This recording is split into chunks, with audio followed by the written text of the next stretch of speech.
на која што Македонија и Балканот и се мали или, поразлично кажано, Драгана Спасовска, која што ќе ни ја раскаже нејзината приказна од нејзин агол. Ве молам се еден огромен аплауз да ја поздравиме. Ви благодарам, добро вечер на сите и баш ми е чест и драго што сум во оваа прекрасна емисија. Ќе се дружиме и ќе се забавуваме. Дали слушна како те најавив? Не секојдневен лик од јавната сцена. Фала многу, за тебе истото го мислам, затоа што ти си една од ретките истоводителки што знаат како да го представат гостинот. Ти благодарам премногу, за прв пат си ни во нашето отворено студио. Како ти е? Дали ти е убаво? Убаво те пречекавме, убаво се чувствуваш? Како на дубајско ниво. На дубајско ниво. Види вака, мене Дубај ми е еден од омилените градови, така што мора да е барем приближно. Фала, еве ќе си те земам за таму, може да си водиме емисија колку сакаме, така да добре дојде на си во Дубај. Морам да ти го пофалам на почеток твојот изглед и се што имаш направено, сакам да ти кажам дека изгледа многу убаво и ништо, ниту нападно, баш се на место. Фала многу за мојот изглед, за косата и за шминката си погрижи Октај, најдобриот фризер во Македонија. Фала ти, Октај. Октај мене нема нашминка, ама ќе ти простам.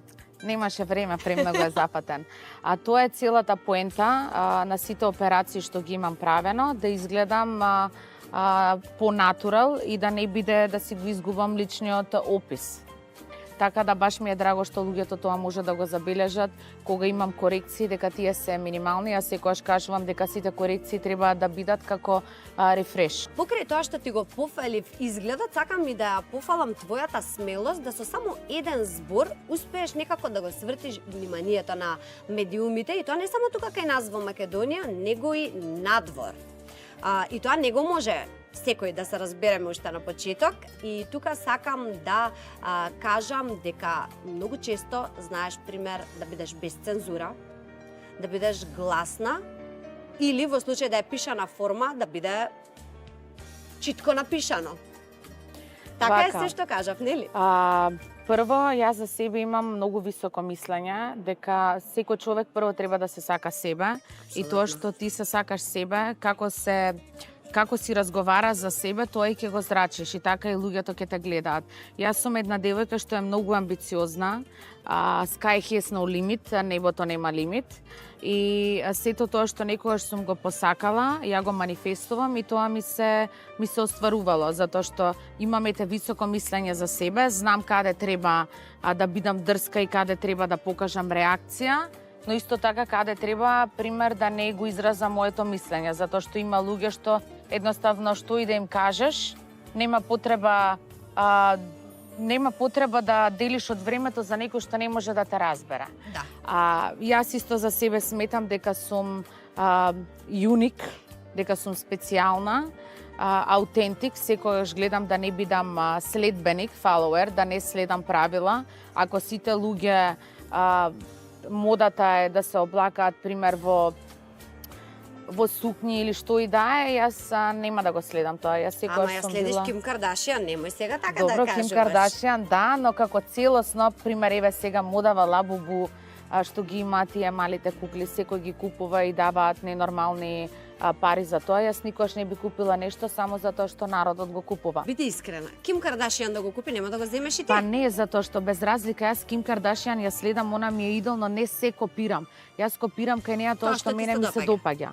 И пример, ете, многу од работите, мене ми се допаѓа пример тоа што она се облака во црно и nude color, а јас исто тоа ми се двете омилени бои и она е многу минималист.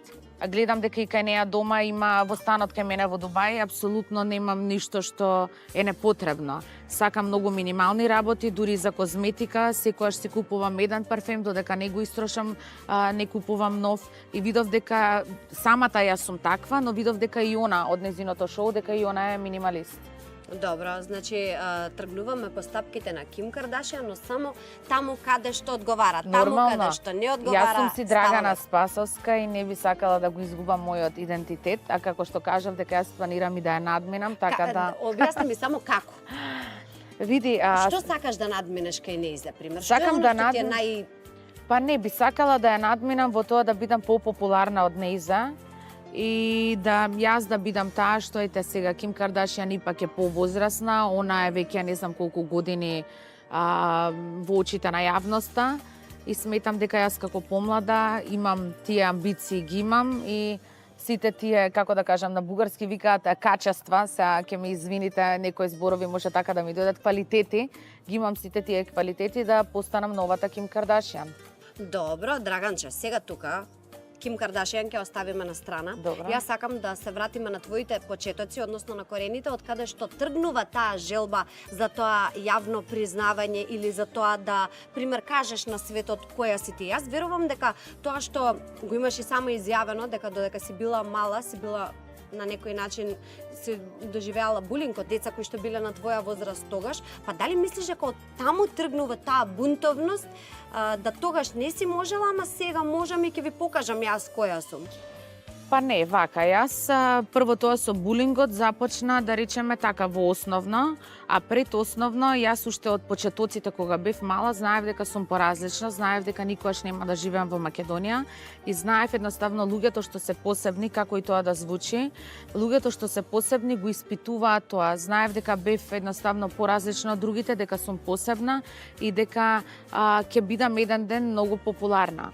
А булингот почна веќе, нели, јас имав голем нос, децата ми се смеува за тоа што имав голем нос. Нормално е кога одиш во училиште и затоа, пример, јас моите деца би подразмислила дали да ги пратам во училиште, затоа што во училиштето не можеш и многу да научиш. Може би дома да имаат учители што ќе ги учат, децата многу пати се учат на неприлични думи во училиштето. Многу пати има тепачки, има булинг.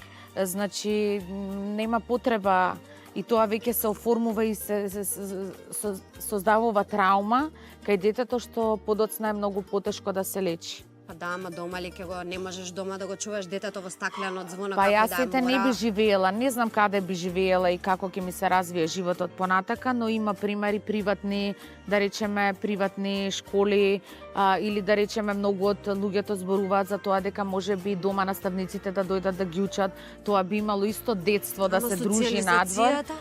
Таа социјализација многу може повеќе да наштети отколку да донесе плусови, затоа што јас поминав низ тој булинг и многу други деца, како и пример на тема расизам, исто на тема тоа што ако некој е посиромашен, му се смеат, ако примерно едни пати ќе ги носи цело време, на тема физички изглед, јас не би сакала лично моето дете да страда. Да се вратиме и на темата. Да, јас сакав само тука да се надоврзам дека некогаш може примери приватните училишта знаат да бидат и многу позлобни отколку државните училишта. Искрено зависи каде, како што кажав, јас би сакала, ете ако е во Дубај, такви работи не би мислела дека би имало, затоа што ако се пожалиш, таму има и многу строги казни, може и до затвор. Таму не можеш јавно да се караш, да повишуваш тон, нема тепачки, затоа следи затвор. Значи така, детето ќе расте во Дубај или? Како рекол Господ, ќе видиме. Иначе за почетоците јас од мала кажав дека одев во Сител Бамбини, на Сител телевизија беше, Сител Бамбини моите почетоци, после на детски начин бев гостинка, на звон, така сама, секогаш бев упиклива, се пикав пред камери. Тоа што ме правеше среќна бев само да има една камера да ме снима и тоа што се труди човек и си ги своите соништа си ги остварува, на крај ќе има резултат. И резултатот е ова што сум денеска. Јас во Бугарија Нова телевизија и BTV, една од најголемите телевизии, снима 7 сати за мојот живот, за целиот мој живот и тоа беше едно од најгледаните. Па тоа беше пред 8 години, мислам дека третата година, така нешто, трета, четврта година живее во Дубај. Тоа ме направи како доста популарна таму. Ми имаше и на Билборд, на доста списанија, Билборд, на Нью Йорк Таймс Сквер. Сум постигнала надвор од Балканов, што не знам ретко некој кој би успеал и би седел со такви луѓе и би бил на насловна на светски списанија. Ќе стигнеме до луѓето, затоа што ми се направени редоследно да ги одиме етапно работите, да не ги прескокнуваме. Без пардон кажуваш многу работи. И некогаш, пример, кажуваш работи кои што и другите ги прават, но не се осмелуваат да ги пренесат јавно. Тука ќе почнам со тие некои операции кои што се направени, естетски корекции и да се разбереме уште на почеток. Сум за секој човек да се направи тоа што сака да се направи за да се чувствува поубаво. Но пример, тебе би те прашала зошто сакаш да постигнеш совршенство? Ја бараш совршеноста, знам дека ја бараш. Значи вака, прво во Бугарија ние кажуваме данок мнение не плаштам, што значи данок мислење не плаќам. Јас за туѓото мислење не живеам и мене не ме интересира, еве и сега ова за операциите ти што ме праша. Нормално после тоа може да има илјадници коментари, што правела, како правела, да, можам да си го дозволам, да имам тие финанси што се потребни, имам и желбата, зашто да не. Јас сакам да бидам best version of myself, најдобрата верзија на себе си, како физички, така и психички. Секој ден исто читам книги, правам медитации, имам свој гуру, одам на Бали на ретрит, спијамете во џунглата 7 дена, ме будат шумот на птиците, сабајле од 6 до 7 имам кундалини јога. Така исто сакам и физички јас да изгледам добро, затоа што вистина е дека сум доста самокритична кон себе си и кон мојот характер и кон надворешниот изглед. И све што сакам да направам е минимално. Како што многу пати сум кажала во сите интервјута, устата и градите ми се природни, а сите тие луѓе секогаш прашуваат, еве види целата извештачена, ја напумпала устата, градите, а тоа е она што си е моја. И зашто да не бидам совршена? Мислам, никогаш човек не би бил совршен, секогаш ќе најде некоја мана, но во моментов со изгледот и со характерот што го имам, мислам дека сум постигнала нешто и си се сакам себе. А тоа не значи дека утре не би направила